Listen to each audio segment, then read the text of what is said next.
আসসালামু আলাইকুম, সবাই কেমন আছেন? তো আজকে নির্বাচনের সময় আমার মেয়ে বাড়ি চলে আসলো। এসে দেখেন বেলুন মূল্য দাঁড়িয়ে রয়েছেন কাকা। তো দৌড়িয়ে বাড়ি চলে গেলেন, আমাকে টেনে নিয়ে আসলেন। তো এসে দেখি বেলুনের দাম অনেকটা দামি, 20 টাকা, 30 টাকা, 40 টাকা, 50 টাকা। তো এটার দাম 50 টাকা, এটাই নেবে। তো যাক, এটাই নিয়ে দিলাম। এটা একটু কম হয়, ফাটবে কম, 2-1 দিন থাকবে। তো এটাই নিয়ে দিলাম, দাম 50 টাকা। দেখেন কাকা বেলুন বেচতেছে। এ দুনিয়াতে কোনো কাজই ছোট নয়, দেখেন। আর আমার মেয়ে তো দাঁড়িয়ে আছেন, বেলুন নেবেন। তো ও ও খুবই এক্সপ্রেস পড়েছেন যে ও বেলুনটা নেবেই। তবে খুবই খুশি, অলরেডি বানিয়ে দিয়ে দিলেন। দেখেন,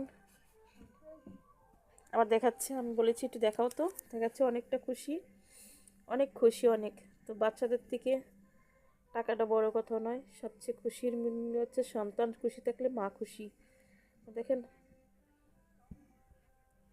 অনেক খুশি। তো আমার মেয়ের জন্য সবাই দোয়া করবেন। আল্লাহ হাফেজ। সবাই ভালো লাগলে কমেন্ট করবেন।